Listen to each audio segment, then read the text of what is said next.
Wala siyang dahilan sa time. Sinabi ko naman last quarter of 2026. So 10 months na lang yun eh.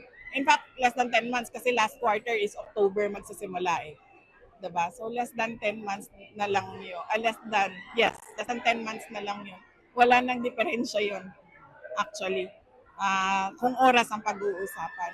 Ang sinabi ko na rason ay napakasimple. Marami ang mga politiko na hindi nag-declare dahil natatakot sila na siraan sila. No, sirain yung pangalan nila, black propaganda. At nakita natin yon noon sa iba't ibang mga kandidato na maagang nagsabi na tatakbo sila bilang Pangulo ng Pilipinas. Ang kakaibahan naman sa akin ay 2023 pa lang sinimulan na.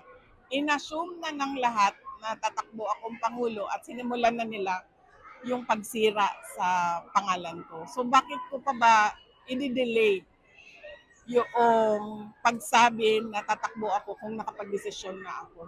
Eh, wala na eh. Nakita nyo, nag-file na ng impeachment last year.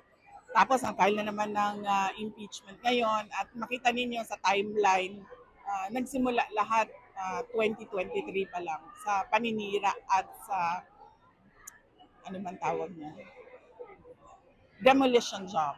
Bibi, kailan mo naisipan na tatakbo prior from your pronouncement last Wednesday? Anong taon? Napag-isipan ko na siya fourth quarter of 2025. Fourth quarter of 2025. Doon ako nagsimulang umupo, mag-reflect, magdasal, magmuni-muni. May connection ba itong pag-announce mo, VP, last Wednesday sa nakabinbi na impeachment complaint mo ngayon sa Kamara? Kasi na timely na may impeachment was na-announce ka dito. Hindi naman.